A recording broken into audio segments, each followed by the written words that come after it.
The two letters were signed by Mr. Nwajira John, and then there was a police statement that was signed by Mr. Tumusime Kasigazi, the Deputy Inspector General of Police.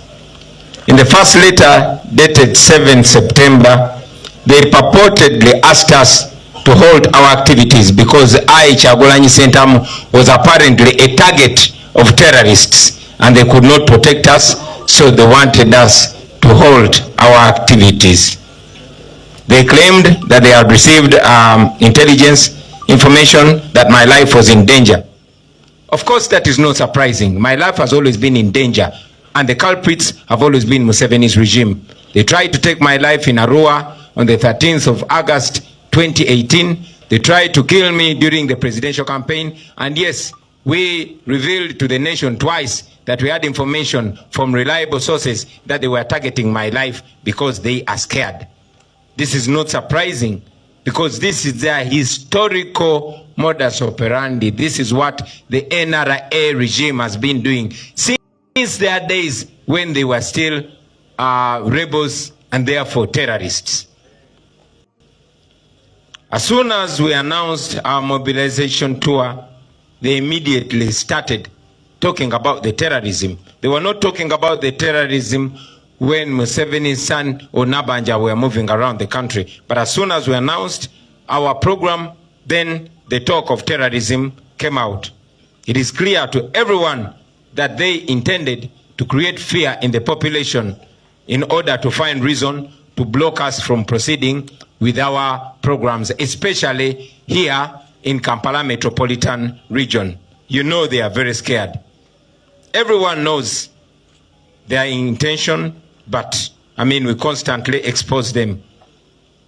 The second letter purportedly asked us to stop our activities, claiming that we haven't been abiding by the regulations.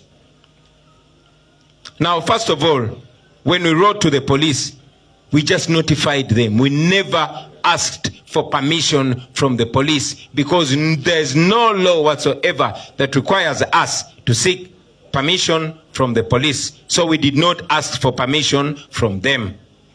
In his statement, Kasigazi purports to ban activities of an unofficial political party, which power he does not have. He does not have power to ban activities of a political party. You know? So I want to assure you that we will never, I repeat, we shall never obey any illegal and emotional orders.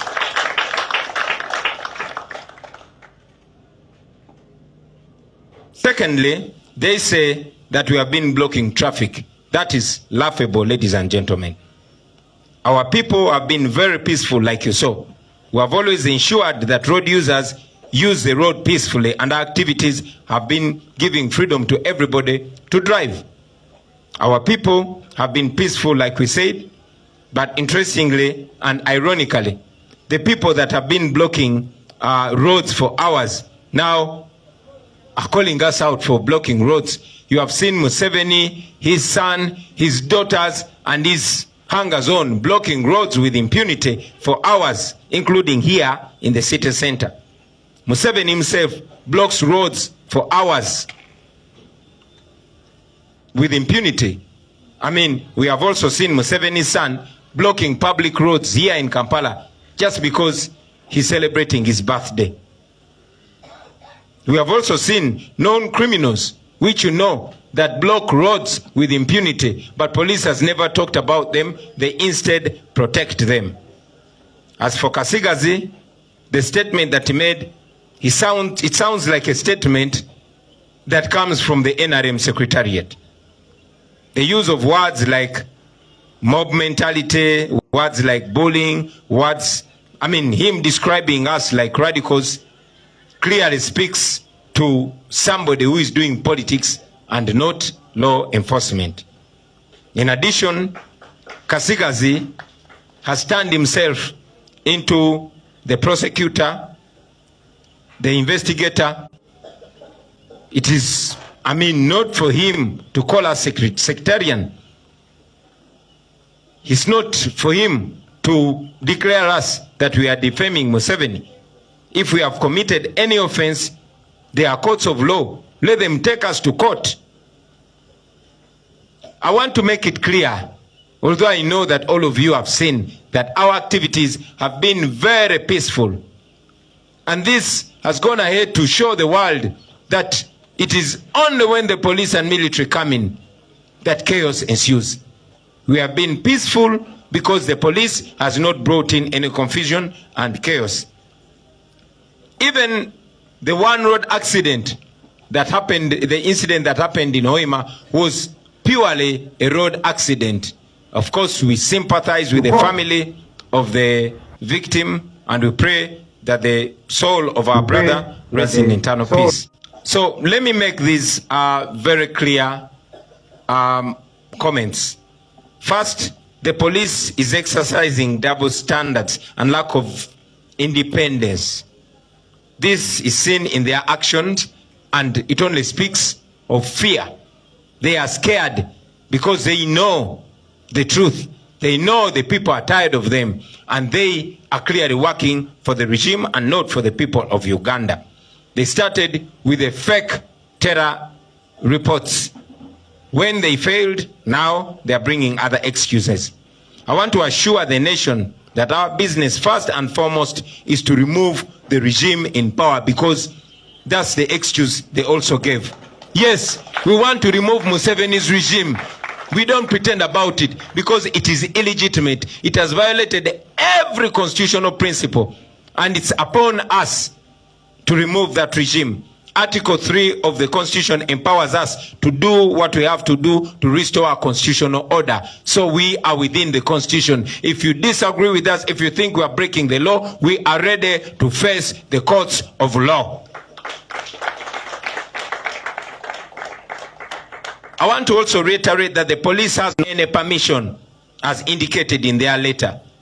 We are only required to notify them, and we continue to notify. We have notified them in the past, and we shall continue to notify them. We don't seek for your permission, Mr. Kasigazi, because you have no power to permit us. We have that right within the law, and we shall continue exercising it. I also want to reassert that the police is not a court. If they claim that we committed any offenses like defamation or promoted sectarianism, then let them go to court. We shall meet them in court. I want to remind the country and to debunk their tribal talk. You all have been seeing me live with my team. We have given the same message to every region in the country. The same message in Ankole, the same message in Toro, the same message in Busoga, the same message in the north, and the same message here in Buganda. It's only when we came here in Buganda that they decided to brand us sectarian, but it's the same message that we have been giving. And you all notice that those who practice tribalism and sectarianism, when we condemn tribalism and sectarianism, Museveni and his regime are the masters of tribalism and sectarianism. And this is an issue that they've intimidated every Ugandan not to talk about. Well, not Kyagulanyi.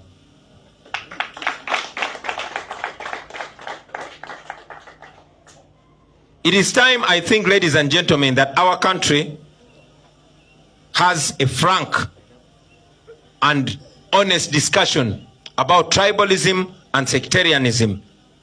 As a country, we must address that issue, and we must address it now. We must address the issue of mass land grabbing in Greater Luweero and many other parts of Busoga, in Bunyoro, and in the north of Uganda. I want to assure the people that we shall reach them everywhere. We shall come to you. Don't be intimidated by these criminals, because they are not enforcing the law, but they are only trying to ensure that the regime survives. I want to thank you very much for listening to me. Katika mbize ne mu Luganda musobole okuntegeera obulungi. Basebo ne bannyabo twagala okubeebaza olw'okujja wano leero. Twagala okutwala omukisa guno okuliisayo bannaffe bonna gye twabadde mu nationwide tour. Tuli basanyufu nnyo. Era tusanyukira twebaza yonna abannayuganda batwaniriza n'essanyu. twebaza abantu b'Omwankole gye twali Embarara, twebaza abantu b'e Fort Portal Mutoro, twebaza abantu b'e Kasese mu Lwenzori, twagala okwebaza abantu b'e Mayuge mu Busoga, abantu b'e Busia mu Bukedi, twebaza abantu b'e Mbale mu Bugisu n'abantu b'e Lira mu Lango, twagala okwebaza abantu b'e Luweero mu Buganda n'abantu b'e Hoima mu Bunyoro, twagala n'okwebaza n'amaanyi abantu ba Arua mu West Nile olw'okutwaniriza n'omukwano. Miliyoni ne miliyoni z'abantu basebo ne banyabo mwalabe batwanirizanga emitwalo n'emitwalo gitwaniriza mu buli kitundu kye tutuukamu. Ekyo no tekitwala lightly. Mwebale nnyo bannange, mwebalire ddala. Yonna gye twatuuse mwalabe nti abantu batwaniriza n'essanyu nga tebaniriza ffe ng'abantu abazze, wabula nga baniriza message ey'enkyukakyuka, message y'okwenunula, era bakimekize clear tibakoye Museveni ne gavumenti ye ey'ababbi ey'abatemu. Okutwaniza kwaffe kwalaze kyetwogerako titetwogera ffena limiridde naffe. Twagala okukakasa abo bonna gye tutanaba kutuuka nti tujja batuukako mu ngeri emu oba endala, era mutulindirire, tuli mu kubo tujja. Ekyokubiri,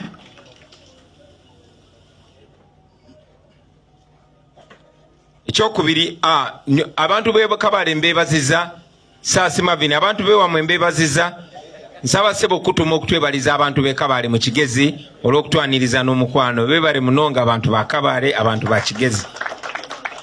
Ekyokubiri, njagala nnyo okwanukula ebbaluwa ebbiri zetwafunye okuva mu poliisi, ng'ebbiri zatusindikiriddwa mwami Nuwagira John, n'okwanukula ekiwandiiko kya poliisi ekyasayiningidwa mwami Tumusiime Kasigazi nga ono yamyuka yamyuka omuduumizi wa poliisi, naye mwenna mumanyi ani adumira poliisi.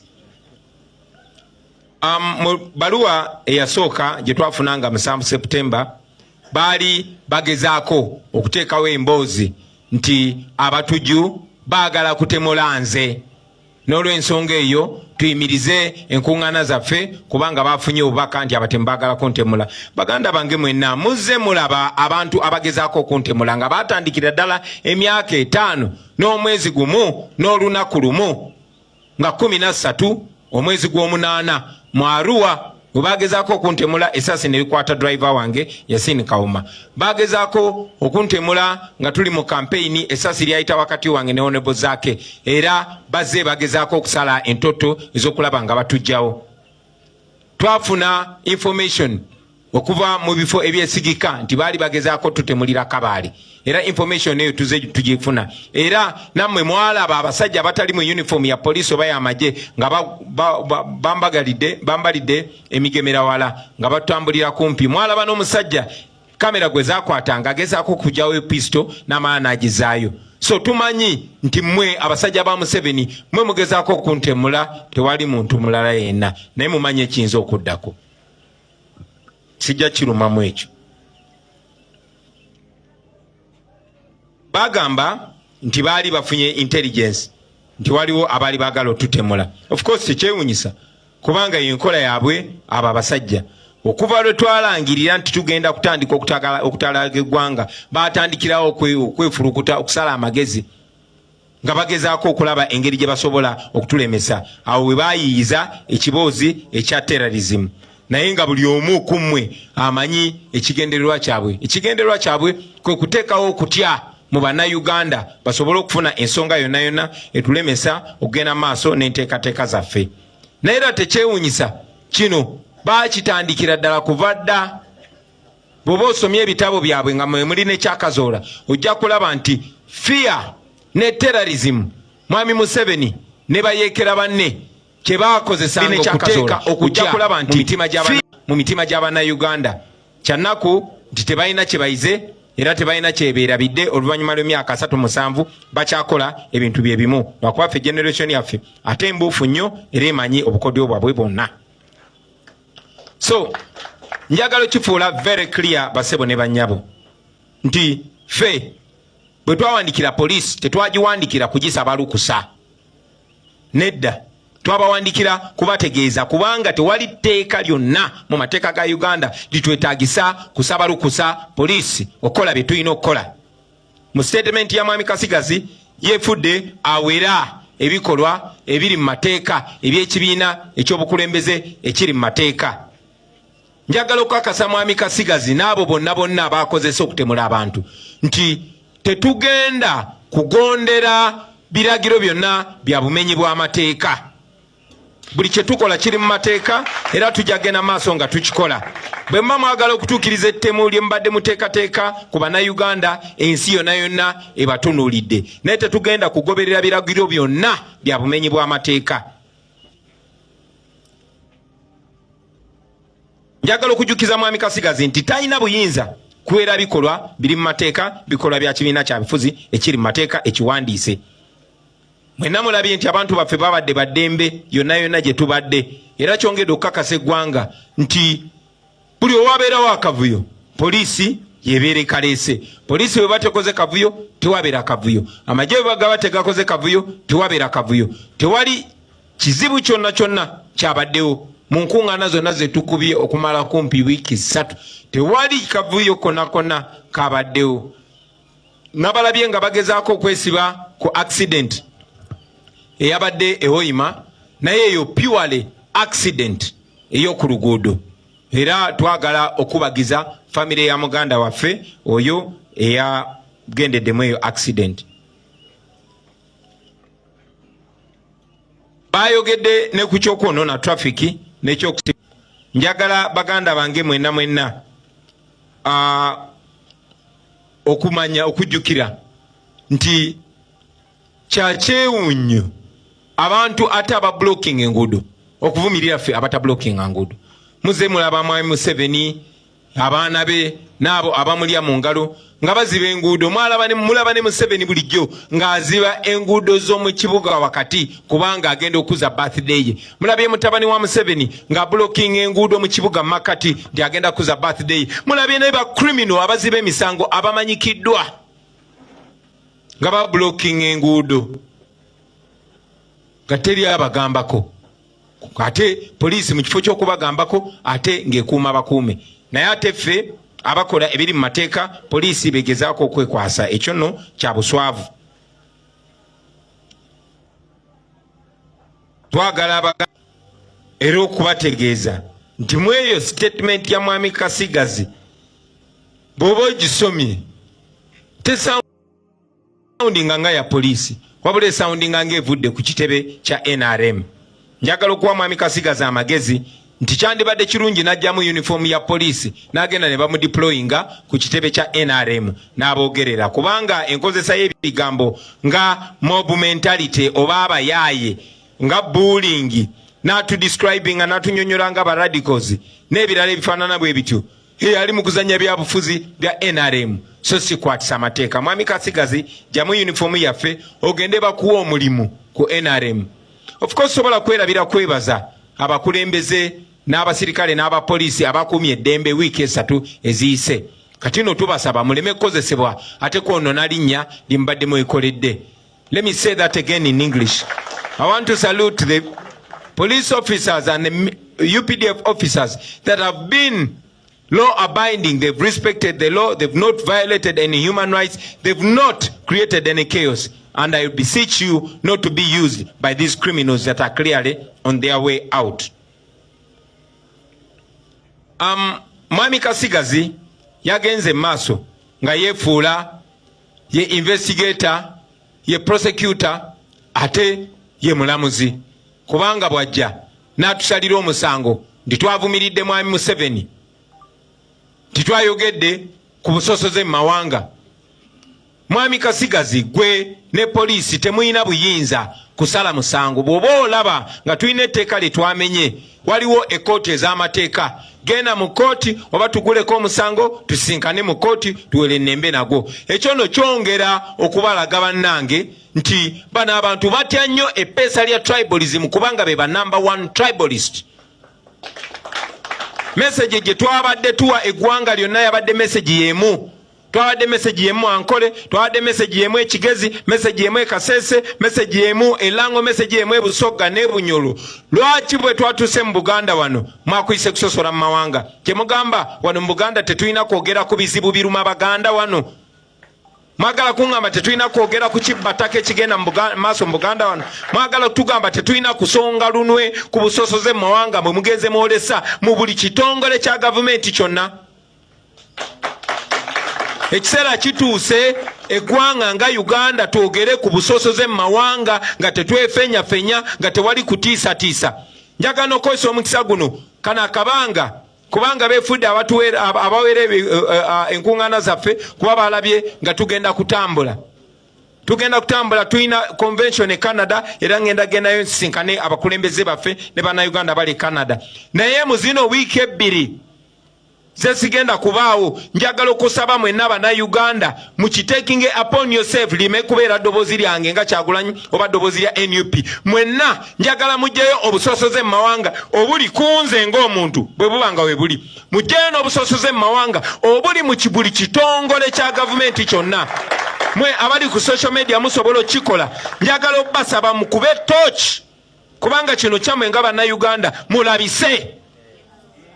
Then oluvannyuma lw'ezo wiiki bbiri njagala batubuulire nze ne Mwami Museveni ne gavumenti ye baani ba tribalist abatuufu. So Mwami Kasigazi bw'oba ogamba nti ffe twogera ku kusosola mu mawanga ogwo musango. Okusosola mu mawanga musango. Njagala munziguleko omusango ogw'okusosola mu mawanga tulembe nagwo. Bwe kiba kibalemye musirike muleke tubalabise kubanga mukimanyi nti mwe mukikola. Naye kyewuunyisa nti ate abakola obusosoze ababusa mu bikolwa ate babuvumirira ffe ababwogerako. Ekyo tekigenda kola. Ako kabadde nga kakodyo ka Mwami Museveni ne gavumenti ye okupracticinga tribalism ate ne batiisatiisa eggwanga lyonna butemukyogerako. Oba okyogerako bajagamba oli tribalist. Nja kukyogerako, njagenda maaso kyogerako, njagala n'obasaba mwenna mu Uganda mukyogereko mulabise buli omu nange nga mwendi bw'abaawo omuntu omusosoze mu mawanga. Ekiseera kituuse twogere ku nsonga eyo. Nga nva waggulu basebo ne banyabo njagala okwongera okukatiriza nti bano abasajja baagala nnyo okweka okutya kwabwe mu bintu eby'enjawulo. Basooka kuleeta obufere obw'abaterrorisiti, ekyo ne kiyiika. Ne bajja ne bagamba nti baagala kunzita, ekyo ne kiyiika. Kakati beesibye mbu ku traffic, ekyo nakyo tekimekinga makulu. Nkakasa nti mu wiiki ebbiri zetugenda okuwummulamu bajja kuleeta ebibuuzo ebirala byanjawulo. Njagala okubasoomoozamu abapoliisi nammwe abasirikale, si abapoliisi abakuuma amateeka naye gwe Mwami Kasigazi tumusiime kubanga kati Kasigazi tumusiime ye handala wa Museveni omupya. Eba abadde nga alina gwalondayo n'akozesa okutulugunya bannayuganda, kati Kasigazi ye mupya. Twagala oveeyo owe ensonga ez'essimba bwe ziba zikulemye tuula wansi onywe ku mazzi. Njagala okujjukiza bannayuganda mwenna n'obakakasa nti tugenda batuukako mu buli ngeri yonna, tugenda batuukako mu buli kitundu kyonna. Tewali teeka litugaana. Babadde beese yes mu bbaluwa ye yayogedde ne ku ky'okuggyako gavumenti ya Museveni, titugezaako okuggyako gavumenti ya Museveni. Yes, tetukikweka. Twagala kumaamulako gavumenti ya Museveni ey'ababbi, ey'abatuju. Ekyo tekimenya amateeka kuba gavumenti ya Museveni teriiko mu mateeka. Era akawaayiro namba 3 akasemateeka kawa buli munnayuganda yenna obuyinza, in fact si buyinza bwokka wabula akatutika obuvunaanyizibwa okuzzaawo constitutional order, okuzzaawo enfuga ey'amateeka. N'olw'ensonga eyo ekyo kye tuliko ate tetugenda kulekeraawo paka nga Museveni tumaze omujjamu eyo entebe gye yeekyangiramu. Njagala okukiddiŋŋaana basebo ne banyabo kibeere very clear nti poliisi teyina buyinza bonna kuwa muntu lukusa. Tewali muntu alina okukola by'alina okukola naddala nga biri mu mateeka, wabula tulina gitegeezaako obutegeeza. Ekyokubiri, twagala okukakasa bannayuganda nti poliisi si kooti. Mwami Kasigazi toli mulamuzi. oli just wa poliisi. N'olw'ensonga eyo toyina yadde n'obuyinza kutaputa byenjogedde n'ogamba bisosola mu mawanga. Ekyo kiraga nti otidde, kiraga nti mutidde, kiraga nti tubakutta ababaluma. Era njagala okiddamu. Let me say this again in English. We are going to be away for 2 weeks. I am traveling to Canada to attend a convention and meet other Ugandans there. But in these 2 weeks, I want to request all of you Ugandans to take it upon yourself, because like I said, a time has come for us as a nation to have a frank conversation on tribalism and sectarianism. So I want to ask all of you brothers and sisters to use your social media, to use all the platforms to expose tribalism and sectarianism wherever it is. Whether it is with me, please expose me and expose the tribalism. If it is in any government institution, in state house, in the military, in police, in any government institution, please expose the tribalism and the sectarianism and the and the nepotism. Expose it.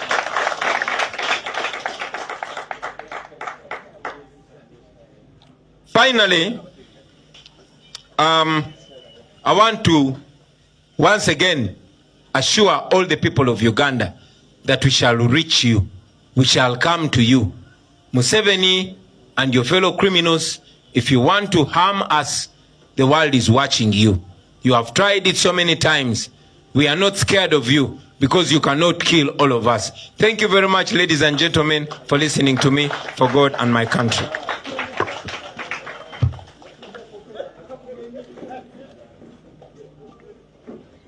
People power? Our power? People power. Thank you very much, Mr. President, for putting the record straight. You know, there's one thing that must come out clearly. Distortion of reality.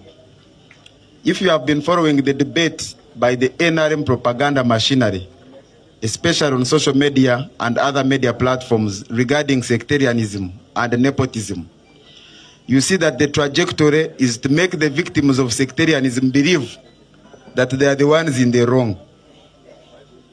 They manipulate the reality.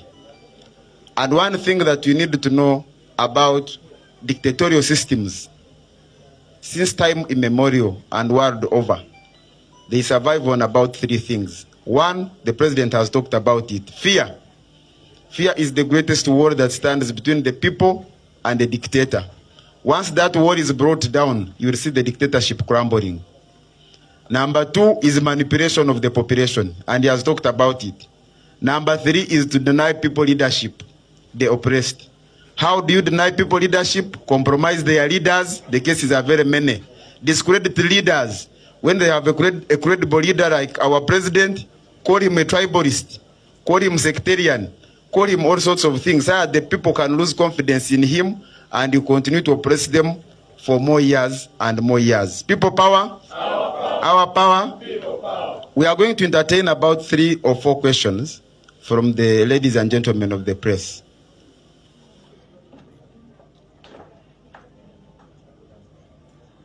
There is no need for questions. Yes, Josephine.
I'm sure he has taken note of the question, but I'm sure even the historical context you have given shows clearly that liberation is still needed in this country. You know, every time we go to the mosque or church, they are talking about the devil in a different words, Satan, Shaitan. We haven't stopped because the devil is still where? He's still here. But I'm sure the president will address it very well. Yes, but.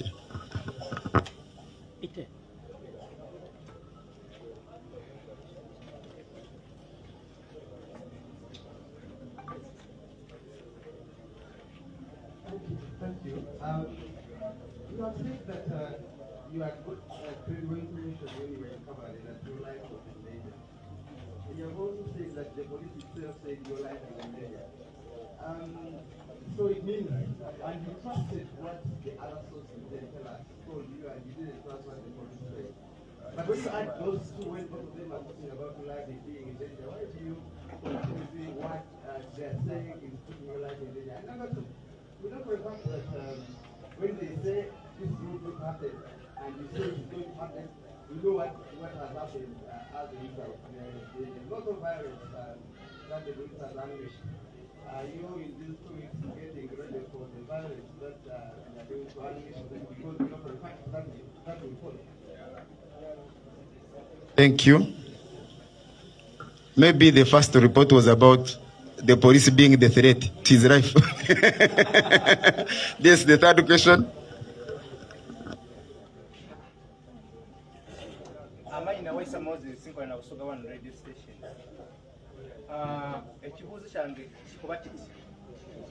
President Robert Kyagulanyi we yali eruwero mulukungana kyamva mukamwa yayogera mu lwatu bo betefu okuteesa ni Mr. Museveni engeri okutwala eggwanga mu maiso. Yes.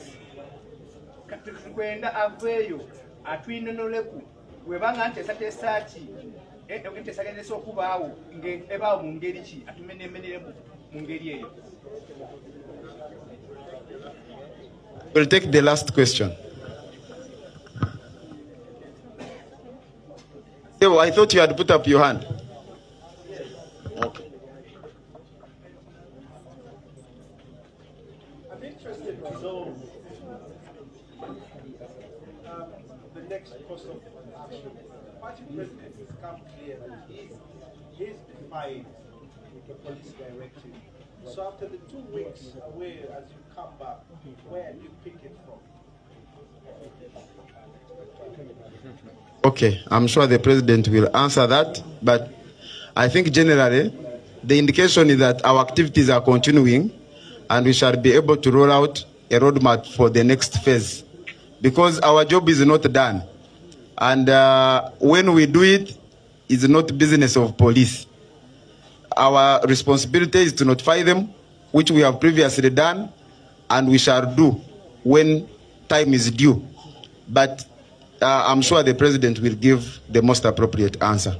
Thank you very much, Mr. President. Okay, the Secretary General will answer some of the questions.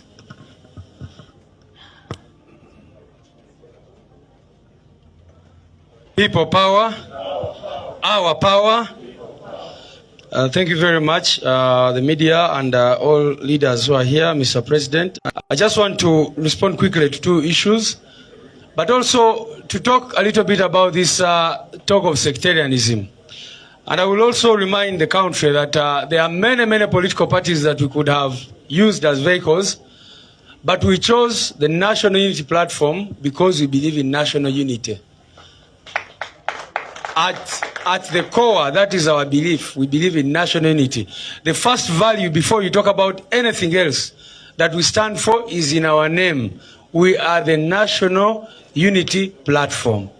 And we do not just talk about it, like General Museveni has been saying. If those of you who read history, you read all the books he wrote, the most important thing he emphasized was sectarianism. He was accusing Obote and Amin of sectarianism and tribalism and all that. Now, because he's doing the same things, he does not want us to talk about them. So that is extremely unfortunate.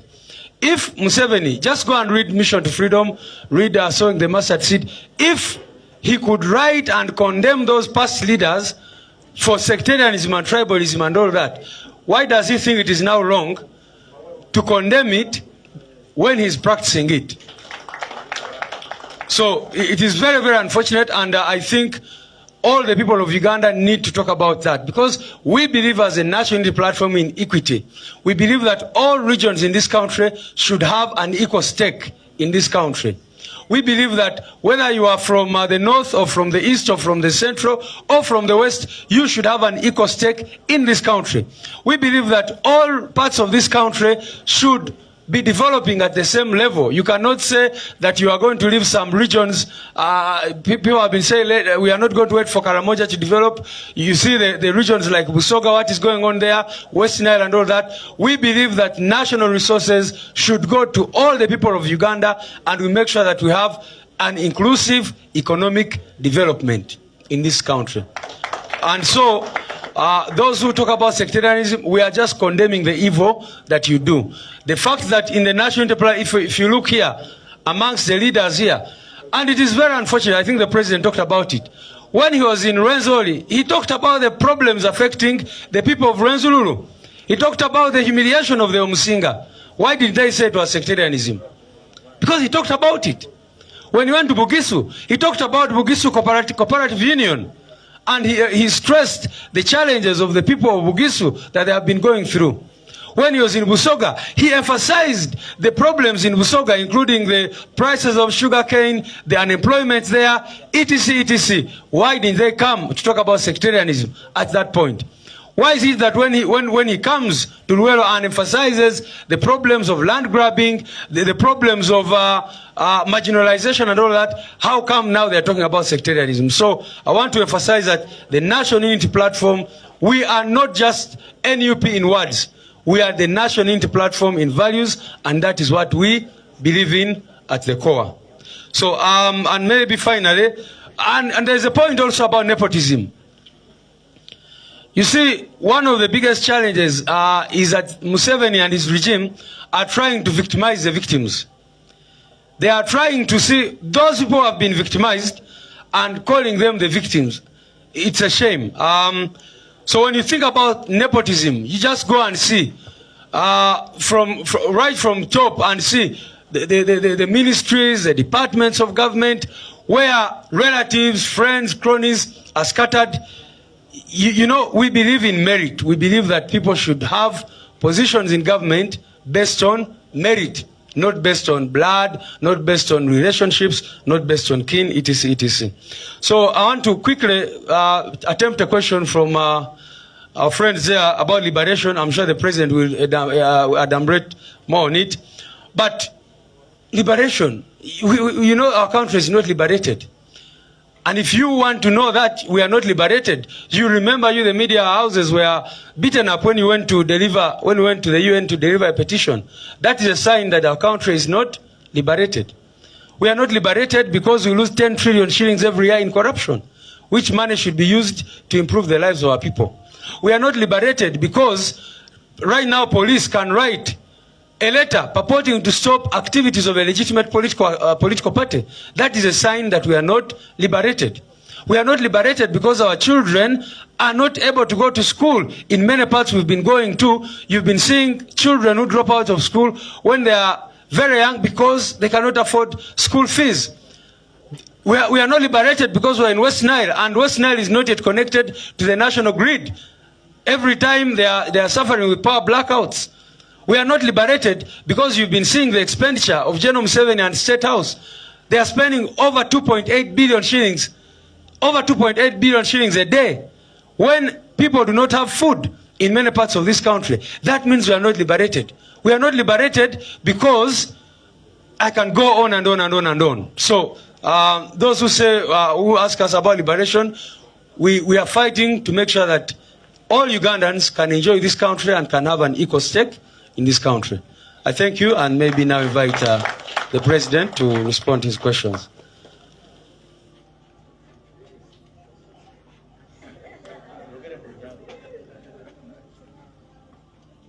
Thank you. SG aganye okubiza mu Lunyankole. Oba nkiyite kyekyo naye sijja kuyomba. Thank you very much for making it clear, Comrade Secretary General. My sister Namakumbi asked about our liberation talk. Yes, there have been many liberation phases in this country. Some of them have been fake liberations. It's not yet Uhuru. We are not yet where we deserve to be. You remember that our grandfathers and mothers had to liberate us from colonialism.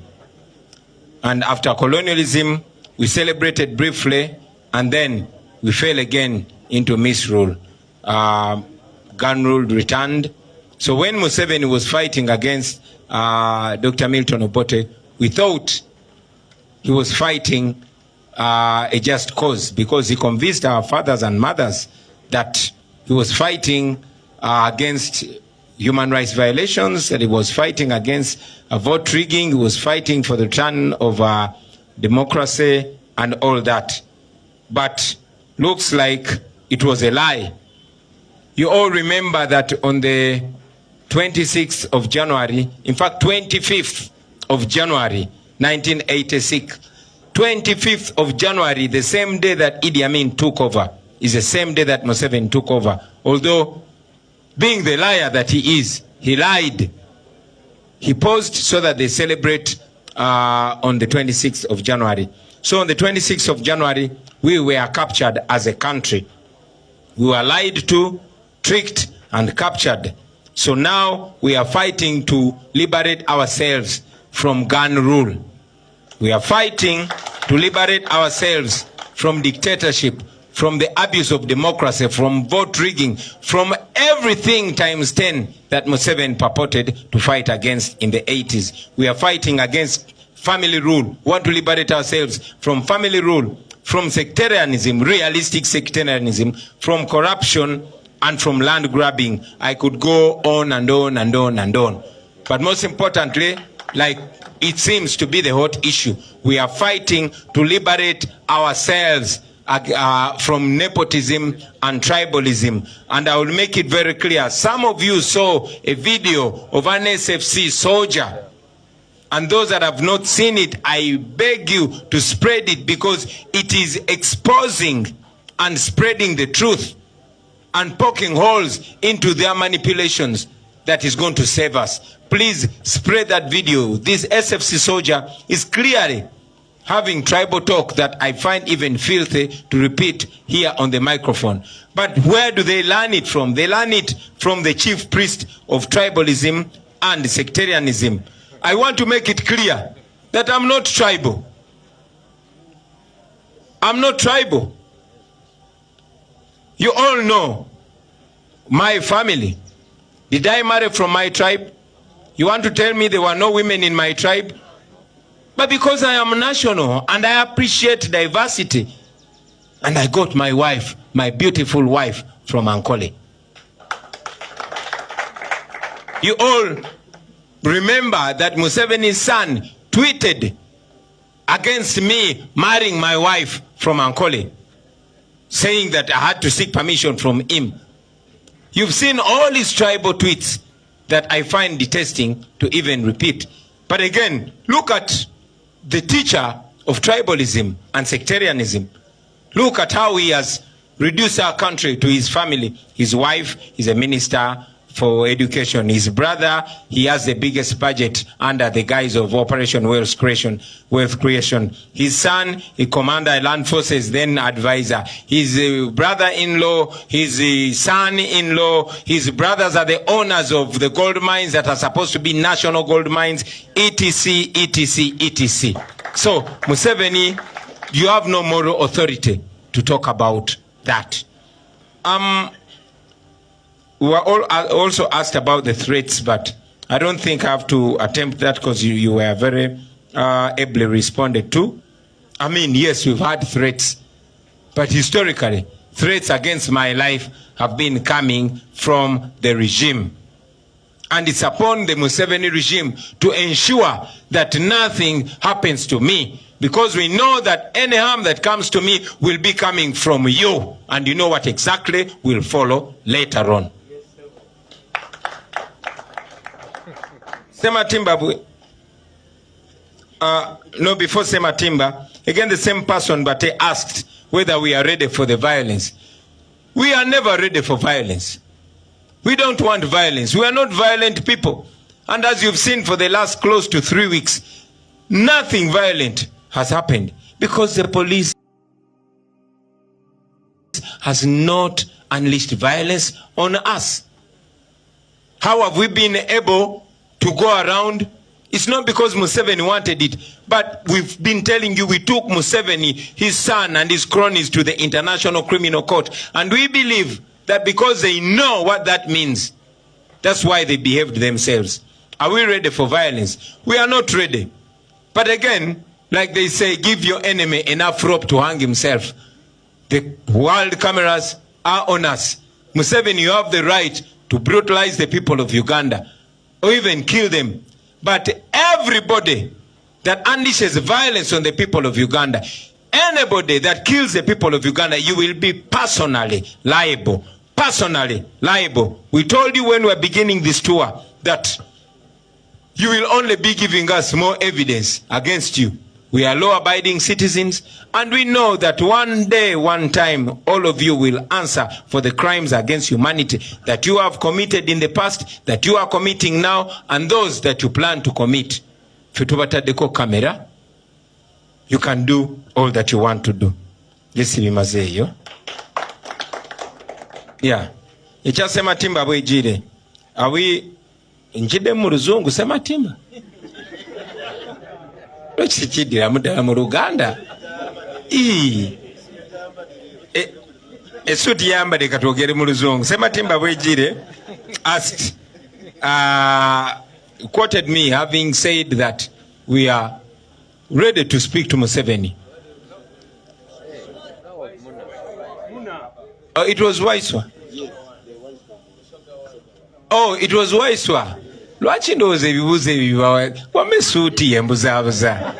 Yes, Waiswa from Busoga 1 reminded us of our mention. We are ready to talk to Museveni. Yes, but we are not ready to discuss with Museveni the Nobody Mao style. No, sir. We can only talk to Museveni when we are negotiating his exit. We don't want to imprison you. You're a very old man. We don't want to revenge because we are not vigilant. We are not vengeful. We are not like Museveni, who said that he named his son an avenger to avenge. We are not avengers. We want to give you a chance because we know even dictators in the past, like like Moi, they were talked out of power logically. The door is still open, but it is closing soon.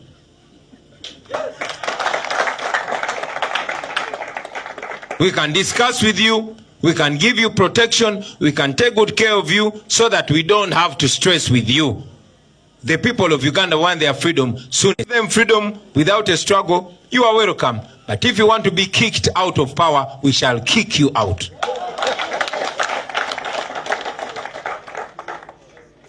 Erambidde mu Luganda.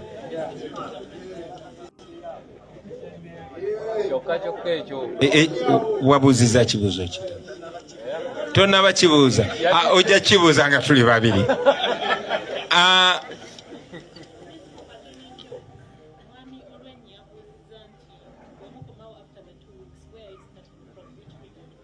Thank you. We shall announce. Tujja kulangirira we tutandikira. So mutukwate bulungi tuyinza n'otandikira entebe. So mutukwate bulungi. Tujja kulangirira waje tugenda okutandikira nga tukomyewo.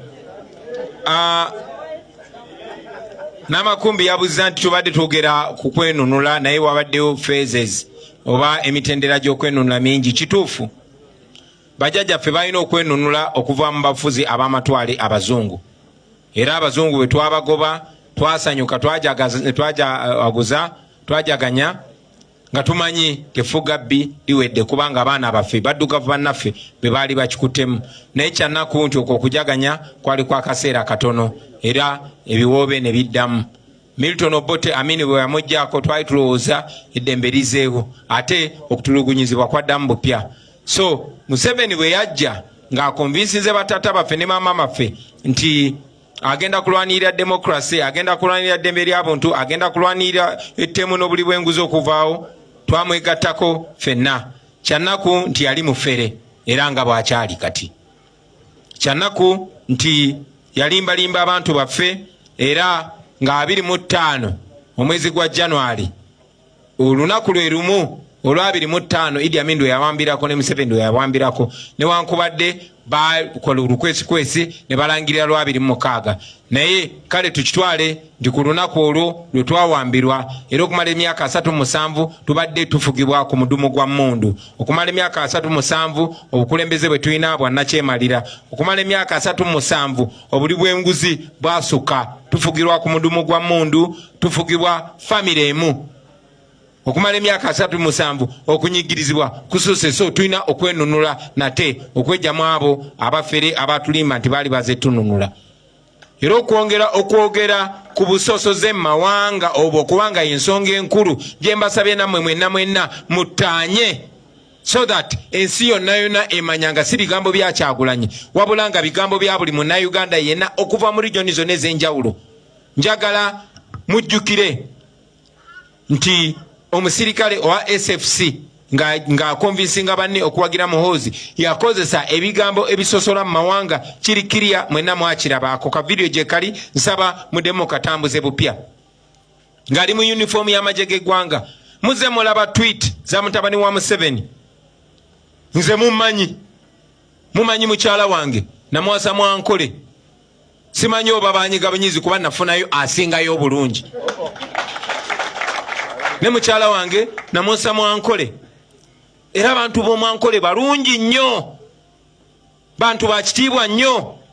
Wadde Museveni afubye okubambaza ebisooto bye abalwanyise entalo ze naye bantu balungi nnyo, banyaniriza nnyo. Naye kubanga ekkerenda liva ku lubaya, mutabani wa Museveni yali akozeko ne tweet ng'anvumirira olw'okuwasa Mwankole bwe nali nnyina mwebuuzaako. Temumbuuza kiki yali anywedde, sijja kibabuulira. Era ye muntu y'omu azze ng'akola zi tweet ze nsaba mujjeyo mwongere okulaga ensi omanye abantu bakuno mwerabira mangu. Njagala byonna mubijjeyo mulage ani musosoze ani atali musosoze. Naye nga bwe mbagambye nti Ssaabasosoze ye Museveni, kubanga tunula n'obugagga bw'eggwanga bwonna yabureducinga si ku tribe gy'agamba gy'avaamu. Fe abamu kye tulinako question mark nti si gy'avaamu, naye gy'agamba gy'avaamu. Ne tribe eyo yennyini teyeyagalidde mbyabugagga bya ggwanga, abitadde mu famire ye.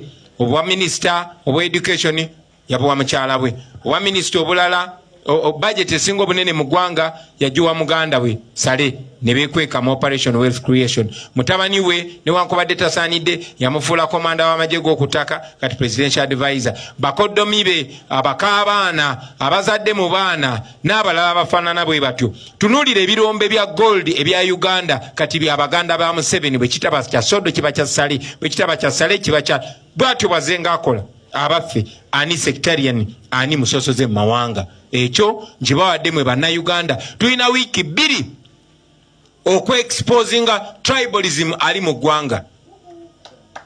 Tutandikirawo.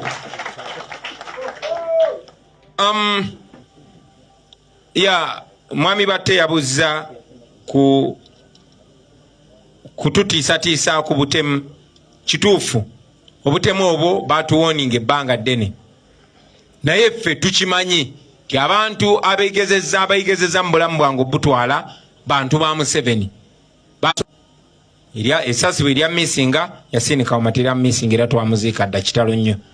Ne batwegezaamu ebudondo essasi lyayita wakati wange ne onebo zaake. Ne ripooti nyingi tuzze tuziraba. Muzze mulaba abasirikale nga bakutte mundu nga tebali mu uniform. Abamu nga bambadde elementi za poliisi, abalala nga bali mu ngoye ziri plain naye nga batambula n'abapoliisi oba abasirikale bali mu uniform. Omulala mwamulabye ebbombo eyajjayo pisto ali ku kamera bamulaba, naye bagamba nti ate ffe tulina okukwata abakutte emmundu. Mwali mwagala n'ab'ejjinja tubakwate jeeke nga balina zi AK-47. Abaffe omuntu yenna bafuut soja baffe wano bagenze babanoonya ng'ayogedde bwogezi ku social media ne bamunoonya ne bamusiba. Lwaki oyo musajja temunaba mukwatanga n'ekifaananyi kye mukiina? Yemmwe batemu, yemmwe mwagala okuntemula. naye tuze tuwalalika tiffe tetugenda kutya nze mwalimu okuntemula myaka 2 ne mulema okuntemula myaka 3 kakati teri kyamaanyi bwe muntemula myaka 4 n'omusobi naye mumanyi ki ekiyinza okuddako. Atubuuza mwami batte nti twetegese okututirimbula, twetegese okutukuba emigo ne tiyagasi, twetegese violence ya polisi. Tetwetegekerangako violence ya polisi kuba tetujagala. Byetukola byonna biri mu mateeka era okulaba nga tebalina kye batukoze kubanga byetukola byonna biri mu mateeka. Ate twabagamba nti Museveni ne mutabani we ne batemu banne twabatwala mu kooti y'ensi yonna era tukkiriza ti ekyo kye kibadde kyabakipinze nga balina discipline. Twagala okwebaza abasirikale n'abapoliisi abataakozesebwa kututemula na tutuusaako bulabe era twagala obbasaba nti temulimbibwalimbibwa ono omusajja kuba mumulabira ddala ali mu kkubo erifuluma. Wabula era twagala omutegeeza mwami Museveni ne banne n'abo bakasigazi ba planning okukozesa okututuusaako obulabe tiffe twabalaalika dda tujja genda maaso kye gatukkiriza okukola. Muli baddembe okututuusaako obulabe bwonna bwe mwagala naye buli muntu yenna twagala amanye nti kamera z'ensi yonna zitutunuulidde. Oyinza okukola ky'otukolako kati naye buli omu ku mmwe ye ng'omuntu sekinnoomu ajja kuba ng'alina okwanokulira kyakoze ku bannayuganda. Ekiseera kijja kutuuka ffe tujja namwe tubalindiridde mujje. Ndowooza ne Waiswa ku Busoka 1 yatubuzza nti kikyo twagala okwogera ne Museveni kuba twagamba Luweero tituli beetegefu okwogera ne Museveni. Tuli beetegefu okwogera ne Museveni oba n'omuntu yenna naye si kwogera naye bino ebya Nobert Mao ebyampaayo ekifo ebyankweyo sente meka si emboozi yaffe. Okwogera ne mwami Museveni twagala kudisikasinga naye ku nfuluma ye ayitawa kikye tumukkiriza okugenda nakyo. Fe tetuwolera ggwanga tetupulaninga ku livenjinga twagala kuyisa bubi era mwami Museveni twagala omujjukiza ti oluggi lukyali luggule olw'okwogera naffe mu lwatu era nga n'ensonga zenjitwogerako ziri clear ze zino naye oluggi olwo terugenda kubeera luggule kumala bbanga ddene. Bannakyemaliranga bamooyi baakozesa omukisa ogusembayo okwennyonnyolako era bakkirizibwa okusigala mu Kenya. Kakiri eri ggwe Museveni oyagala genda bulungi oba oyagala genda misinde kiri eri ggwe. Mwebale nnyo mwebaliye ddala.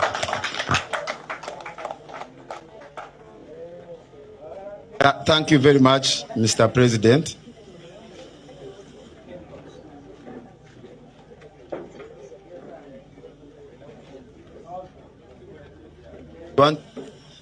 Kindly take your seats for 1 minute.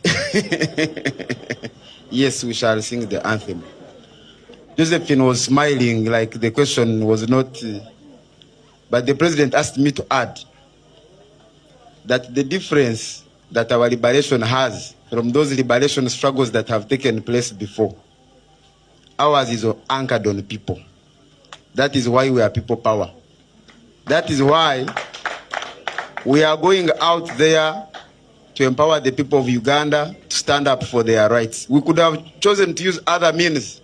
We are not like those who went, used the guns and things like that. But we have chosen to use the path of people power because we want this to be a liberation that is owned by the people of Uganda, that they are not betrayed like they have been betrayed previously.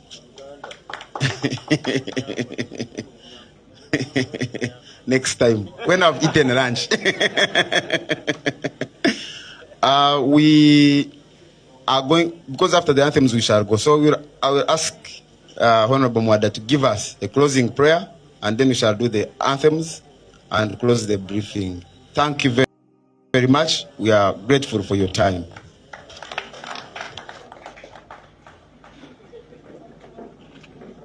A'udhu billahi minash shaitani rajim. Bismillahir rahmanir rahim. Allah subhanahu wa ta'ala yatugamba mu Qur'ani ti bulunako olukya n'oluziba abantu abanadamu bali mu kufaafa jakaba bakuutirigana era ne bawangalira ku mazima ne kubugumiikiriza. Bismillahir rahmanir rahim. Wal aswil innal insana lafil husn illa alladhina amanu wa amilus salihati wa tawasaw bil haqq wa tawasaw bis sabr. Assalamu alaikum wa rahmatullahi wa barakatuh. Thank you very much for the wonderful prayer. The President has thanked those who acted professionally during our visits. We want to appeal to those out there in the field that when we return to the field, it is not yet too late. They can reflect on their actions. The Bible says when the sinful turn away from their sinful ways and do the right things, they will inherit the kingdom of God. So it's not yet too late for them to save their lives and do the right things. I will request Honorable Shamim to give us the anthems and we close.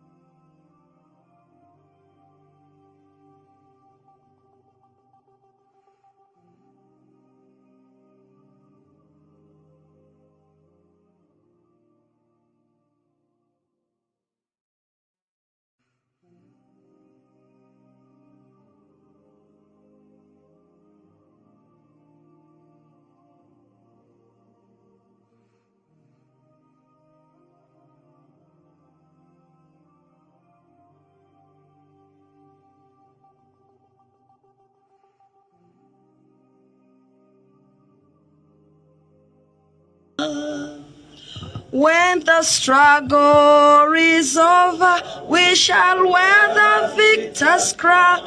We shall wear the victor's crown. We shall wear the victor's crown. When the struggle is over, we shall wear the victor's crown in a new Uganda. People power? Thank you so much.